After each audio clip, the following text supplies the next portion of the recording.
Petrol diesel விலை உயர்வை திரும்பப் பெற வேண்டும் என்று முதலமைச்சர் விஜய் மத்திய அரசுக்கு கடிதம் எழுதியுள்ளார். மேற்காசிய போரின் தாக்கம் எதிரொலியாக எண்ணெய் நிறுவனங்களுக்கு ஏற்பட்டுள்ள கடும் சவாலால் நாடெங்கிலும் பல மாதங்களுக்கு பின் பெட்ரோல் டீசல் விலை நாடு முழுவதும் ஏற்றப்பட்டன. இது தொடர்பாக தமிழக முதலமைச்சர் விஜய் மத்திய அரசுக்கு கடிதம் எழுதியுள்ளார். அதில் 5 மாநில சட்டமன்ற தேர்தல் முடிந்த பின்னர் பெட்ரோலிய பொருட்களின் விலை உயர்வு ஏற்கத்தக்கது அல்ல என்றும், கச்சா எண்ணெய் விலை குறையும் போது பெட்ரோல் நிறுவனங்கள் விலையை குறைப்பதில்லை என்றும் அவர் பதிவிட்டிருந்தார். மேலும் இந்த பெட்ரோலிய பொருட்களின் விலை உயர்வின் காரணமாக வாடகை வாகனத்தின் வாடகை உயர்வதற்கு வாய்ப்புகள் ஏற்படும் என்றும், வங்கிக் கடன் பெற்று வாகனங்களை இயக்குவோர் கூடுதல் நிதி சுமைக்கு ஆளாக நேரிடும் என அவர் தெரிவித்தார். எனவே ஏழை எளிய நடுத்தர மக்கள் மற்றும் சிறு குறு தொழில் நிறுவனங்களை பாதிக்கும் பெட்ரோலிய பொருட்களின் விலை உயர்வை உடனடியாக திரும்பிப் பெற வேண்டும் என்றும் அவர் வலியுறுத்தினார். பெட்ரோல் டீசல் விலை உயர்வை உடனடியாக திரும்பப் பெற வேண்டும் என்று எதிர்க்கட்சித் தலைவர் உதயநிதி ஸ்டாலின், அதிமுக பொதுச் செயலாளர் எடப்பாடி பழனிசாமி உள்ளிட்ட அரசியல் கட்சி தலைவர்கள் வலியுறுத்தியுள்ளனர். ஏழை எளிய நடுத்தர வர்க்க மக்களை பாதிப்புக்கு உள்ளாக்கும் வகையில் பெட்ரோல் டீசல் விலையை மத்திய அரசு உயர்த்தி இருப்பது வன்மையாக கண்டிக்கத்தக்கது என கண்டனம் தெரிவித்த எதிர்க்கட்சித் தலைவர் உதயநிதி, பொறுத்துக் கொள்ளுங்கள், அதை செய்யாதீர்கள், இதை செய்யாதீர்கள் என்று மத்திய அரசு அறிவுரை கூறுவது தனது தோல்வியை மறைக்கும் முயற்சியாகும் என விமர்சனம் செய்தார். இதேபோல் கச்சா எண்ணெய் விலை உயர்வை காரணம் காட்டி பெட்ரோல் டீசல் விலை உயர்த்தப்பட்டுள்ளது பொதுமக்களுக்கு பாதிப்பை ஏற்படுத்தும் வகையில் இருப்பதாகவும், பெட்ரோல் டீசல் விலை உயர்வை திரும்பப் பெற வேண்டும் என எடப்பாடி பழனிசாமி அறிக்கை வெளியிட்டுள்ளார்.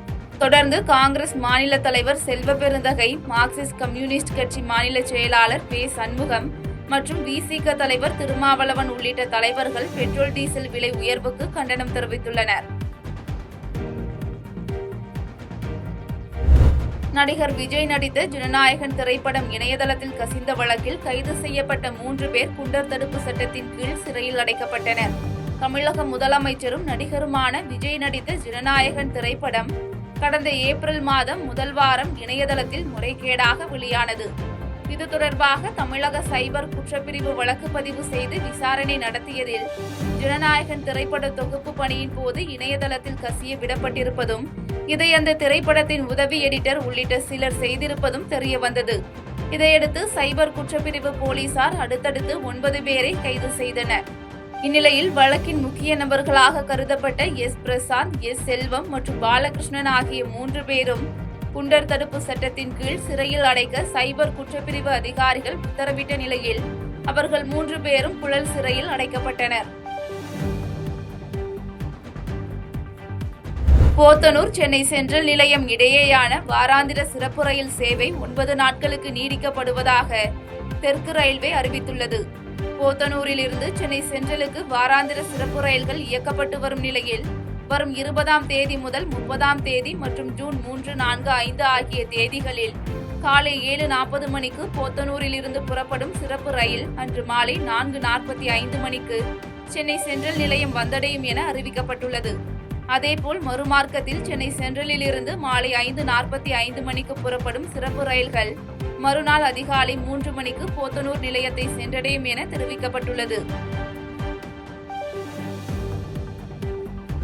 தமிழகத்தில் விழுப்புரம், கடலூர், மயிலாடுதுறை, தேனி ஆகிய 4 மாவட்டங்களில் இன்று பலத்த மழை பெய்ய வாய்ப்புள்ளதாக வானிலை ஆய்வு மையம் எச்சரிக்கை விடுத்துள்ளது.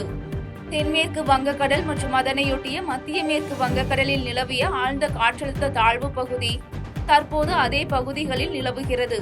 இதன் காரணமாக தென் தமிழகம் மற்றும் கடலோர தமிழகத்தில் ஓரிரு இடங்களிலும், புதுச்சேரி, காரைக்கால் பகுதிகளிலும் இன்று இடிமின்னலுடன் கூடிய மிதமான மழை பெய்யக்கூடும் என வானிலை ஆய்வு மையம் தெரிவித்துள்ளது.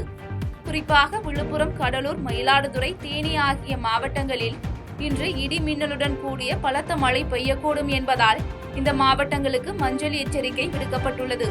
மேலும் திண்டுக்கல், தேனி, கோவை, நீலகிரி ஆகிய மாவட்டங்களிலும் ஓரிரு இடங்களில் பலத்த மழை பெய்யக்கூடும் என்றும் எச்சரிக்கை விடுக்கப்பட்டுள்ளது. செய்திகளை உடனுக்குடன் தெரிந்து கொள்ள கீழ்கண்ட கேபிள் மற்றும் டிடிஎச் நெட்வொர்க்குகளில் எம் நாடு செய்தி தொலைக்காட்சியை காணுங்கள். பாதகம் செய்பவரை கண்டால் நாம் பயம் கொள்ளலாகாது பாப்பா. மோதி மிதித்து விடு பாப்பா, அவர் முகத்தில் உமிழ்ந்து விடு பாப்பா. அண்மை செய்திகளை உடனுக்குடன் தெரிந்து கொள்ள இணைந்திருங்கள் எம் நாடு தொலைக்காட்சியுடன்.